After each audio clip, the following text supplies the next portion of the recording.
So Dolo 650 ಬಗ್ಗೆ ನೀವು ಹೇಳ್ತಾ ಇದ್ರಿ, ಅದು ಸರಿ ಇಲ್ಲ, ಯೂಸ್ ಮಾಡಿದ್ರೆ ಆರೋಗ್ಯಕ್ಕೆ ಹಾನಿಕರ ಅಂತ ಒಂದಷ್ಟು ಧ್ವನಿ ಎದ್ದಿತ್ತು. ಸೊ ಇಸ್ ಇಟ್ ಟ್ರೂ, ಅಥವಾ ಅದರ ಅಗೇನ್ಸ್ಟ್ ಒಂದು ಮಾಫಿಯಾ ವರ್ಕ್ ಮಾಡುತ್ತಾ, ಒಂದು ಮೆಡಿಸಿನ್ ಅಥವಾ ಒಂದು ದೇಶದ ಮೆಡಿಸಿನನ್ನು ಡೌನ್ ಮಾಡೋದಕ್ಕೆ ಪ್ರಯತ್ನ ಆಗುತ್ತಾ? ಇಂಟರ್ನ್ಯಾಷನಲ್ ಮಾಫಿಯಾ ಹೇಗೆ ಕೆಲಸ ಮಾಡುತ್ತೆ? ಹಾಗಂತೇನಿಲ್ಲ, ಎನಿ ಮೆಡಿಸಿನ್ಸ್, ಪ್ರಪಂಚದ ಯಾವುದೇ ಮೆಡಿಸಿನ್ಸ್ ತೊಗೊಂಡ್ರು ಅದರಲ್ಲಿ ಸೈಡ್ ಎಫೆಕ್ಟ್ಸ್ ಇದ್ದೇ ಇರುತ್ತೆ. ಓಕೆ.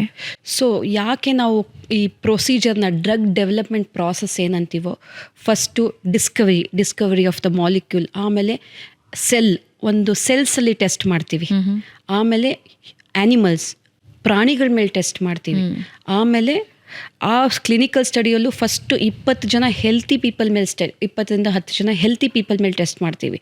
ಅದು ಪಾಸಾದರೆ ಆಮೇಲೆ 100 ಜನ, ಆಮೇಲೆ 500 ಜನ.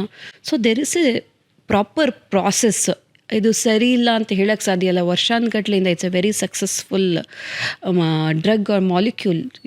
ಯು ಕೆನಾಟ್ ಸೇ ಇದು ಸರಿ ಇಲ್ಲ ಅಂತ. ಯಾವುದೇ ಮೆಡಿಸಿನಲ್ಲಿ ಸೈಡ್ ಎಫೆಕ್ಟ್ಸ್ ಇದ್ದೇ ಇರುತ್ತೆ. ಬಟ್ ಯಾವ ಎಕ್ಸ್ಟೆಂಟಿಗೆ ಅದು ಅಡ್ವರ್ಸ್ ಇವೆಂಟಾ, ಸೀರಿಯಸ್ ಅಡ್ವರ್ಸ್ ಇವೆಂಟಾ ಅಂತ ನೋಡ್ಕೋಬೇಕಾಗುತ್ತೆ. ಅದಕ್ಕೆ ಫಾರ್ಮಕೋ ವಿಜಿಲೆನ್ಸ್ ಅಂತ ಒಂದು ಡಿಪಾರ್ಟ್ಮೆಂಟ್ ಇದೆ. ನೀವು ಯಾವುದೇ ಮೆಡಿಸಿನ್ಸ್ ತೊಗೊಂಡ್ರೆ ಅದು ಹಿಂದೆ ನೋಡಿ, if you have any side effect please report ಅಂತ.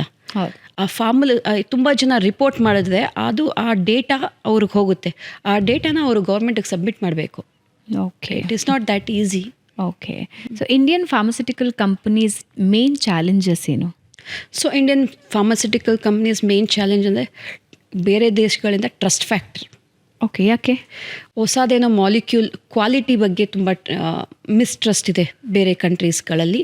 ಬಟ್ ಏನು ರೀಸನ್ ಅದಕ್ಕೆ? ಅಂದರೆ ಈ ಹಿಂದೆ ಏನಾದರೂ ಹಂಗಿದ್ದು ಉದಾಹರಣೆಗಳಿಂದ ಹಂಗೆ ಒಂದು ಟ್ರಸ್ಟ್ ಹಿಂದೆ ಯಾವುದೋ ಒಂದು ಕೆಲವೊಂದು ಕಂಪನೀಸ್ಗಳಿಂದ ಏನೋ ಒಂದು ಡೇಟಾ ಫಾಲ್ಸಿಫಿಕೇಷನ್ ಆಗಿತ್ತು, ಅದರಿಂದ ಕೆಲವೊಂದು ಟ್ರಸ್ಟ್. ಬಟ್ ಈಗ ಇಟ್ ಈಸ್ ಚೇಂಜಿಂಗ್. ಬೇರೆ ದೇಶದವರು ಇಂಡಿಯಾನ ಬೇರೆ ಥರ ನೋಡ್ತಾ ಇದ್ದಾರೆ ಇವಾಗ. ನಾವು things are changing.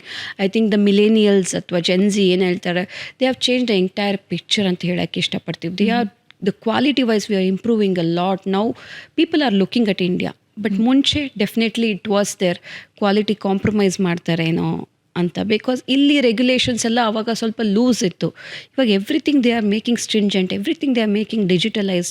I think things are changing. ಭಾರತನ ಬೇರೆ ದೇಶದವ್ರು ನೋಡುವಂಥ ದೃಷ್ಟಿ ಚೇಂಜ್ ಆಗ್ತಿದೆ ಇವಾಗ ಅಂತ ಹೇಳೋಕ್ಕೆ ಇಷ್ಟಪಡ್ತೀನಿ. ಓಕೆ. ಈಗ ವಿದೇಶಿ ಮೆಡಿಸಿನ್ ಮಾಫಿಯಾ ಭಾರತದ ಫಾರ್ಮಸ್ಯೂಟಿಕಲ್ ಮೇಲೆ ತುಂಬ ಪ್ರಭಾವ ಬೀರುತ್ತೆ ಅಂತ ಹೇಳ್ತಾರೆ, ಹೌದಾ? ಅಂದರೆ ಇಂಡಿಯನ್ ಮೆಡಿಸಿನ್ಸ್ಗೆ ಏನು ಸಿಗಬೇಕಾಗಿದೆ ಸ್ಥಾನಮಾನಗಳು, ಅಥವಾ ಏನು ಇಂಪಾರ್ಟೆನ್ಸ್ ಸಿಗಬೇಕಾಗಿದೆ ವರ್ಲ್ಡ್ ವೈಡ್, ಅದು ಸಿಗೋದ್ರಲ್ಲಿ ಕಮ್ಮಿ ಯಾಕೆ ಅಂದರೆ ವರ್ಲ್ಡ್ ಮಾಫಿಯಾ ಅಂತ ಹೇಳ್ತಾರೆ, ಹೌದಾ? ಮಾಫಿಯಾ ಅನ್ನೋದಕ್ಕಿಂತ they have the money power. They have ಇವಾಗ ದೊಡ್ಡ ಫಾರ್ಮಾ, ಇವಾಗ ಆಸ್ಟ್ರಾಜೆನಿಕಾ, ಫೈಸರ್, ಈ ಥರ ಎಲ್ಲ ದೊಡ್ಡ ಇದೆಲ್ಲ multinational companies, not Indian companies. But ಅವರೆಲ್ಲ ಇಂಡಿಯಾದಲ್ಲಿ ಭಾಳ ದೊಡ್ಡದು ಆಫೀಸ್ ಮಾಡ್ಕೊಂಡು, ದೊಡ್ಡ ಮ್ಯಾನುಫ್ಯಾಕ್ಚರ್ ಪ್ಲ್ಯಾಂಟ್ ಮಾಡ್ಕೊಂಡು, ದೊಡ್ಡ ಬೇಸ್ ಮಾಡ್ಕೊಂಡಿದ್ದಾರೆ. It is in fact helping Indian economy also. ನಾನು ಅದನ್ನ ಮಾಫಿಯಾ ಅಂತ ಹೇಳೋಕ್ಕೆ ಇಷ್ಟಪಡೋದಿಲ್ಲ.